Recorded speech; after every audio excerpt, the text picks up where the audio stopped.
Hello students, welcome to my application. चलिए start करते हैं अमालगमेशन के आगे के एमसीक्यूज। ओके, इससे पहले हमने बहुत अच्छे से कुछ प्रैक्टिकल, कुछ थियरिकल, कुछ कॉन्सेप्चुअल एमसीक्यू कंप्लीट किए थे। अभी आगे के और एमसीक्यू कंप्लीट करेंगे। देखो क्या बोला, which of the following is correct. अच्छा, सही चीज क्या है वो पूछिए। तो amalgamation, okay, payment to the creditors, okay, payment to the creditors, okay, do not from the part of purchase consideration। क्या ये सही है? ये सही है? सोच के बताओ। देखो इन्होंने do not लिखा है। आपको पता है अमालगमेशन में हम जब नेट एसेट निकालते हैं तो क्रेडिटर्स को जो पेमेंट करते हैं वो भी परचेस कंसिडरेशन का पार्ट होता है। Okay, part of the purchase consideration in the computing the purchase consideration, net asset of the all asset including a fictitious asset should be considered। बोलो क्या ये सही है? क्या ये सही है? सोच के बताओ।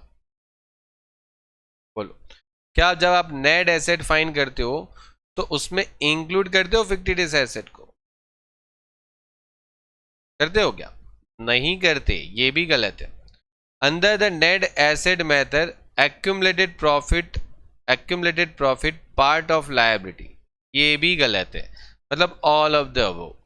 ठीक है, देखो दो गलत हो गया ना, बात खत्म हो गई। ऑल ऑफ द अबोव ले लो, मतलब पहला भी गलत था, बी भी गलत है।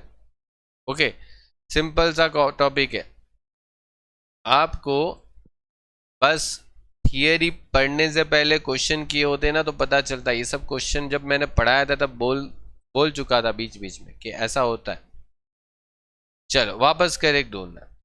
देखो, the amount of goodwill and capital reserve is recorded in the books of purchasing company only. Okay, the amount of goodwill and capital reserve is recorded in the books of vendor company only. Okay, goodwill मतलब क्या होता है? Net asset minus purchase price. Okay, फिर the face value of share of purchasing company will be taken into the account while the calculating a purchase consideration। बोलो क्या होता है? थोड़ा सा सोच समझ के बताओ। जो सही चीज है वो ढूंढनी है। ओके, गलत नहीं पकड़नी है, सही लाइन पकड़नी है। सही लाइन कौन सी? देखो एक सीधा सीधा चीज समझो कि नेट एसेट में से अगर परचेस प्राइस लेस करते हैं तो क्या गुडविल मिलती है?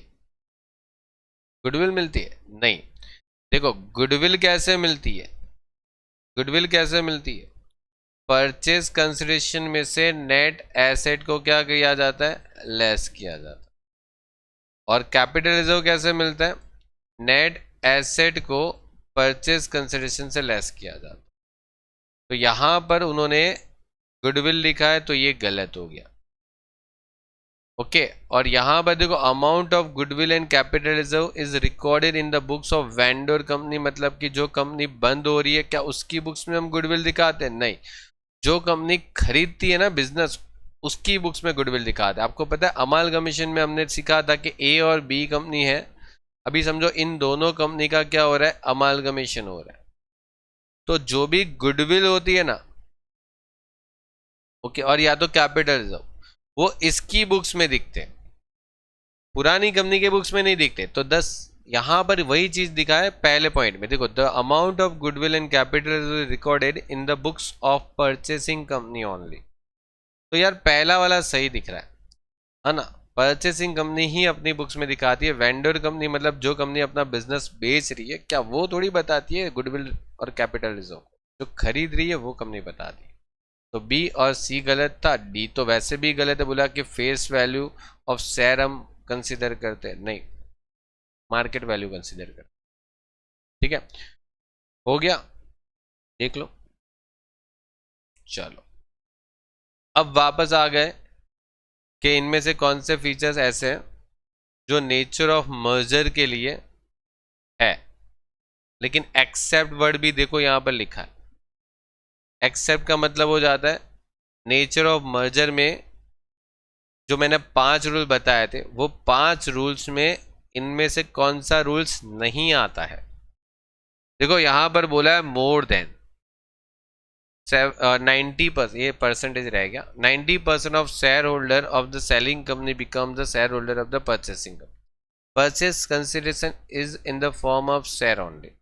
Asset and liability take over the purchasing company shown at a book value, and selling company business will not be continue by the purchasing company. देखो मैं आपको पांचों पांच रूल्स बता देता हूं. देखो पहला रूल्स ये है कि एटलीस्ट 90% शेयर जो है ना वो ओल्ड कंपनी के न्यू कंपनी में क्या होने चाहिए, कंटिन्यू होने चाहिए.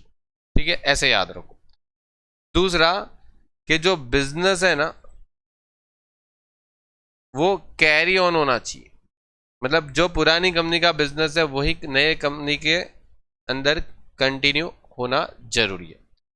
तीसरा ये है कि जो पीसी पे करेंगे ना उसमें सिर्फ शेयर ही आप दे सकते हो, ओनली शेयर.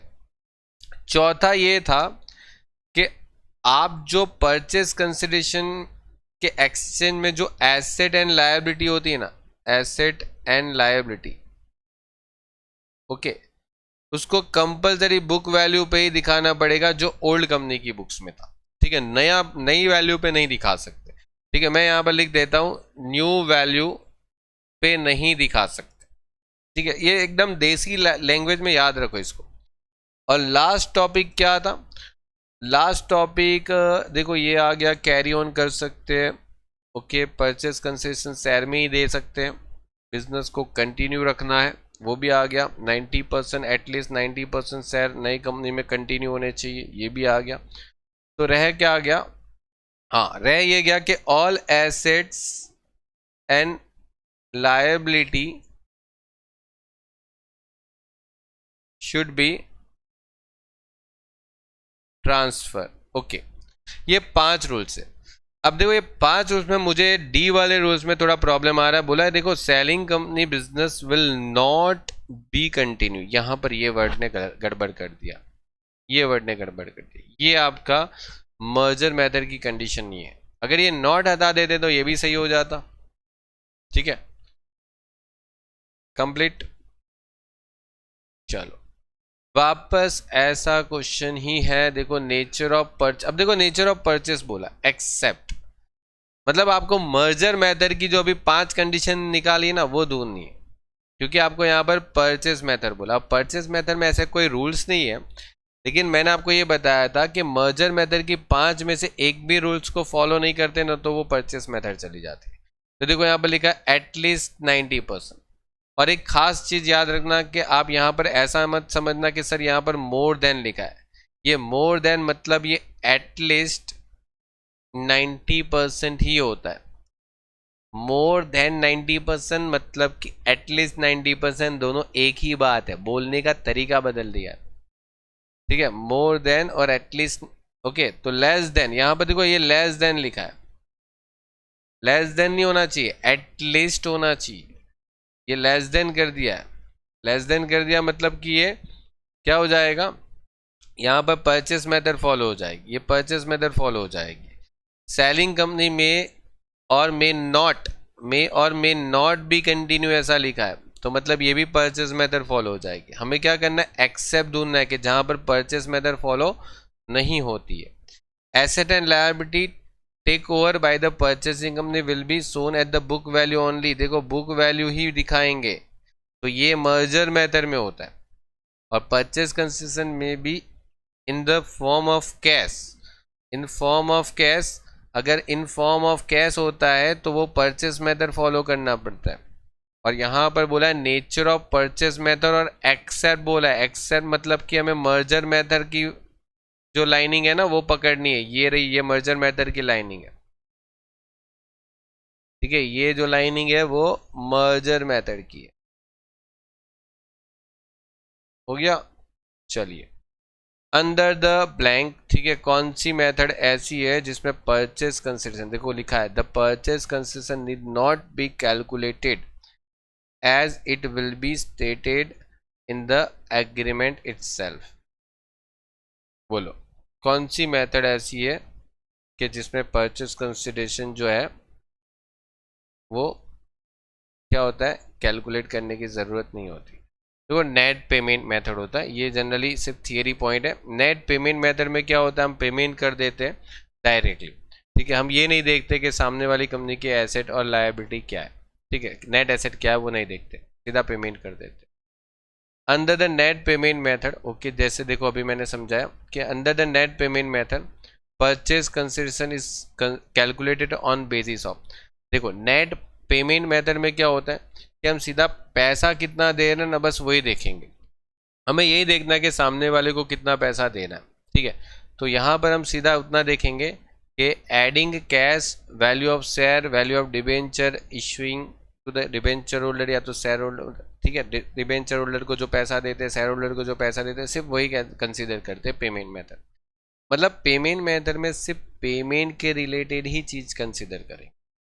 ठीक है, तो ये आ जाएगा अपना आंसर ए वाला, क्योंकि बाकी सब में तो देखो एक्सचेंज रेशियो आ गया। अब एक्सचेंज रेशियो तभी निकाल सकते हैं जब आप नेट एसेट निकाल दो। ये नेट एसेट निकालोगे तो निकल पाएगा।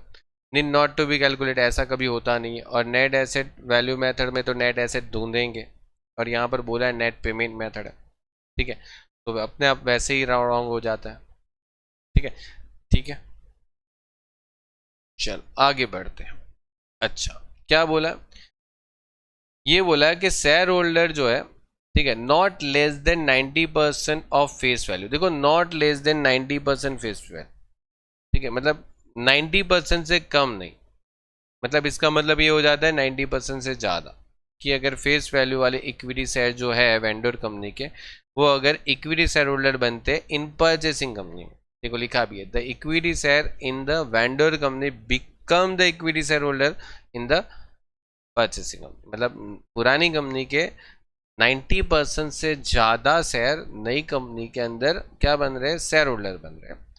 तो फिर अमालगमेशन कौन से मेथड का हो सकता है? तो देखो बोला कि अमालगमेशन मर्जर मेथड का हो सकता है, बोलते कि अमालगमेशन परचेस मेथड का हो सकता है। ठीक है, amalgamation nature of external reconstruction हो सकता है, amalgamation in the nature of purchase as. Okay, कौन सी मेथड सही है बोलो? अभी अभी हमने सीखा, क्या आंसर आना चाहिए? मैंने बोला था कि अगर 90% शेयर होल्डर अगर एटलीस्ट नई कंपनी के अंदर कंटिन्यू बनते हैं, ठीक है, तो आपका मेथड होगा मर्जर मेथड। ठीक है, ये मेथड होगा। देखो ये जो एटलीस्ट 90% है ना, ये एटलीस्ट 90%, उसको कभी ऐसा भी लिखेंगे नॉट लेस देन 90%, और यहां पर लिख सकते हैं मोर देन 90%। ये तीनों का मतलब एक जैसा ही है। ठीक है, एक जैसा ही। ओके, चलो, at the time of amalgamation, okay, the purchase consideration does not include. Okay, क्या क्या इंक्लूड नहीं होता परचेज कंसिडरेशन में?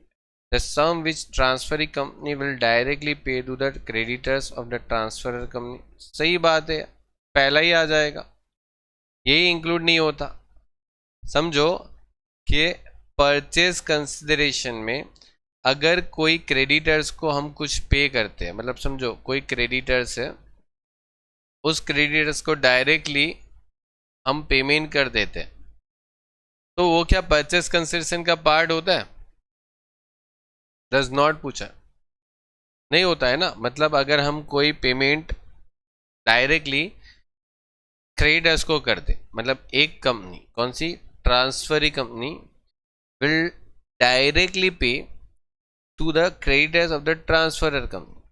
ठीक है, तो क्या हम उसको परचेस कंसेशन में गिनते? नहीं गिनते।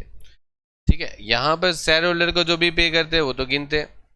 ठीक है, प्रेफरेंस शेयर होल्डर को जो भी करते हैं वो भी गिनते, और शेयर होल्डर को जो भी देते हैं वो भी गिनते। ठीक है, मतलब देखो सीधी बात है, शेयर होल्डर को जो भी देते हैं वो तो गिनते ही गिनते।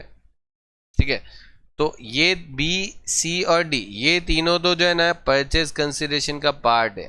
परचेज कंसिडरेशन मतलब इंक्लूड इन परचेज कंसिडरेशन। ठीक है, और ए वाला जो पार्ट है वो परचेस कंसेशन में इंक्लूड नहीं होता है। चलिए, under the purchase method of accounting, transferee company incorporated in the books of only the asset and liability of the transferor company, only the asset and liability and statutory reserve of the transferor company। देखो यहाँ पर एक चीज ध्यान रखो, कौन सी method बोलिए, परचेस मेथड। तो परचेस मेथड के अंदर, परचेस मेथड के अंदर एक कंपनी जब अमालगमेशन होके नई कंपनी बनाती है, जैसे AB लिमिटेड, तो AB लिमिटेड की बुक्स में कौन सी चीजें दिखाई जाती है, इनकॉर्पोरेट इन इट्स बुक, ऐसा लिखा है। तो यहां पर बोला ओनली एसेट एंड लायबिलिटी, यहां पर बोला asset liability and statutory reserve, only asset liability and reserve for the transfer company और नॉन ऑफ द। देखो कौन सा मेथड है, परचेस मेथड है।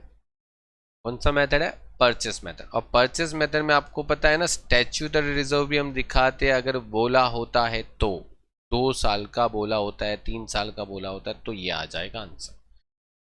और इसके कारण ही तो वो हम बनाते हैं ना एक मैथ, कौन सा, अमालगमेशन एडजस्टमेंट अकाउंट बनाते हैं इसके लिए, ठीक है ना। तो ये परचेस मेथड में होता है। और अगर यहाँ पर परचेस मेथड के जगह पर मर्जर मेथड लिखा होता तो आंसर क्या होता, तो फिर आंसर हो जाता सी, ठीक है, फिर आंसर हो जाता सी, ठीक है। चल, asset and liability of the vendor company, मतलब जो कंपनी बंद हो रही है वो, और जो इनकॉर्पोरेट होती है नई कंपनी, परचेसिंग कंपनी, ठीक है, उसके लिए क्या बोला, are incorporated in the account of the purchasing company at the book value. Okay, क्या बोला, if amalgamation is merger method और अमालगमेशन इज परचेस मेथड। देखो यहाँ पर मर्जर मेथड की बात बोली, यहाँ पर परचेस मेथड की बात बोली AS 14 के हिसाब से। if the purchase concession is calculated under the net asset method or if amalgamation in nature of external reconstruction as defined under the Companies Act। ठीक है, कौन सी आएगी बोल, देखो C और D तो आने ही नहीं वाले। अपने पास 2 ही तो मेथड है, मर्जर मेथड और परचेस मेथड। तो यहाँ पर क्या बोला, एसेट एंड लायबिलिटी जो है ना वो पुरानी कंपनी की बुक वैल्यू पे ही दिखाएंगे। तो कौन सी मेथड में दिखाते हैं, ये तो मैंने मतलब अभी सिखा दिया कि पुरानी कंपनी की जो एसेट है और जो लायबिलिटीज है वो नई कंपनी में अगर बुक वैल्यू पे ही दिखती है तो वो कौन सी मेथड होती है, मर्जर मेथड होती है। कौन सी मेथड होती है, मर्जर मेथड होती है। तो ये मर्जर मेथड हो गया, ठीक है। चलिए, तो मिलते हैं नेक्स्ट लेक्चर में इसके अगले वाले क्वेश्चन के लिए। तब तक के लिए good bye and take care.